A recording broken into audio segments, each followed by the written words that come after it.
মূলত আগামী 19শে জুলাই সোহরাওয়ার্দী উদ্যানে 2টার সময় আমাদের যে জাতীয় সমাবেশ, এই উপলক্ষে আমরা এসেছিলাম।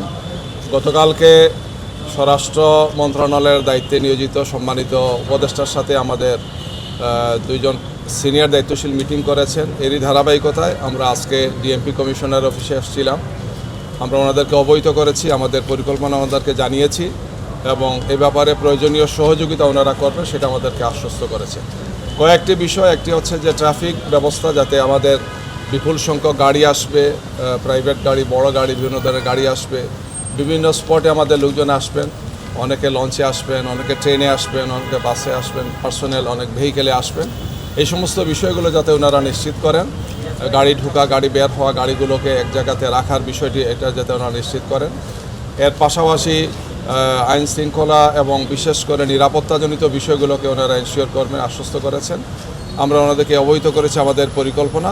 আমরা ফার্দার আর ওনাদের সাথে যোগাযোগ রাখবো। ওনারা পরিকল্পনা নিচ্ছেন, আমাদের কিছু পরিকল্পনা আছে।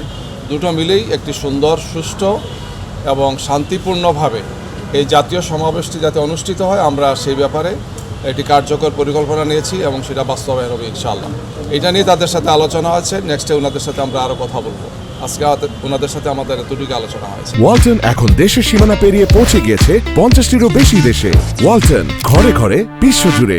আমাদের তো টার্গেট ঢাকা মহানগর এবং ঢাকা বিভাগ সহ আশপাশের জেলা এবং পুরো দেশ থেকেই আমাদের একটা পার্টিসিপেশন থাকবে। সেটা কয়েক লক্ষ লোক হবে ইনশাল্লাহ। ইতিহাসের সবচেয়ে বড় জনসভা ইনশাল্লাহ, দোয়া করেন। এটা কতদিন পরে এরকম একটা সমাবেশ? 5 আগস্টের পরে আর আমরা তো কোনো বড় সমাবেশ করিনি। এটাই আমাদের প্রথম বড় সমাবেশ। এই হিসাবে আমাদের জনশক্তি, আমাদের নেতৃত্বে যারা আছেন, দায়িত্বে যারা আছেন, কর্মী বাহিনী, সুদীশুবাঙ্কি, বিশাল তাদের প্রত্যাশা, সাধারণ মানুষ সহ, যে এটা ইতিহাসের সর্বোচ্চ বড় হবে ইনশাআল্লাহ। সর্বশেষ 6 সালের পরে কি এটা তাহলে বড় সমাবেশ বলা যায়? ফেসিবাদের সময় তো আসলে কেউ কোনো প্রোগ্রাম আমরা করতে পারিনি। 2023 সালের 28শে অক্টোবর একটা হয়েছিল, আপনারা জানেন। সেটাও মারাত্মক চাপের মধ্যে থেকে আমরা করেছিলাম, আমাদের সাথে অন্যান্য রাজনৈতিক দলগুলো করেছিলেন। এরপরে তো আর বড় কোনো প্রোগ্রাম আমরা করতে পারিনি। এই হিসাবে এটাই সবচেয়ে বড় প্রোগ্রাম।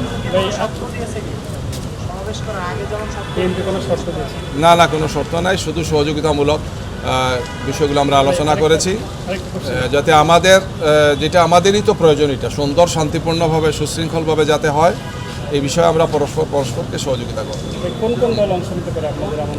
আমরা এই জাতীয় সমাবেশে ফেসিবাদ বিরোধী আন্দোলনে যারা ছিলেন আমরা সবাইকে দাওয়াত দেব। এই প্রক্রিয়াতে আমরা আছি, এখনো দাওয়াত আমরা দেইনি, মৌখিকভাবে বলেছি আমরা কার্ড দেবো, আপনাদেরকেও দাওয়াত দেবো ইনশাল্লাহ। আপনাদের মিডিয়া হাউস সবাইকে দাওয়াত দেবো, সবার জন্য ব্যবস্থাপনা থাকবে আর কি ইনশাল্লাহ। জি, আমরা তো এটা অনেক আগেই চিঠি দিয়েছি পূর্ত মন্ত্রণালয়কে।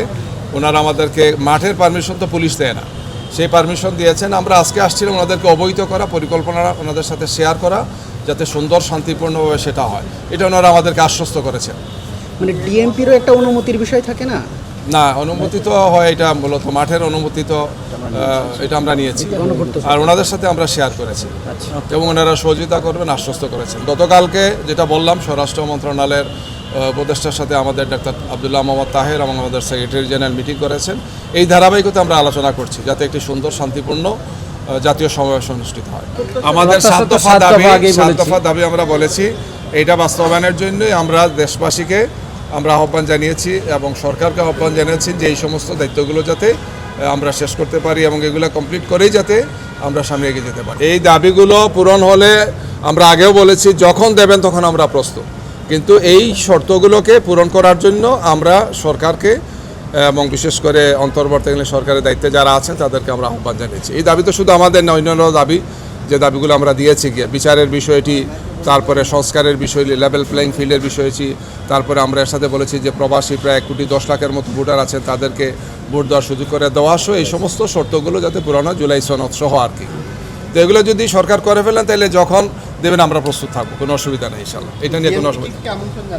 আমরা ফেসিবাদ বিরোধী আন্দোলনে আমাদের সাথে যারা ছিলেন, আমরা যারা ছিলাম, আমরা সবাইকে দাওয়াত দেবো, এটাই আমাদের আইডিয়া এখন।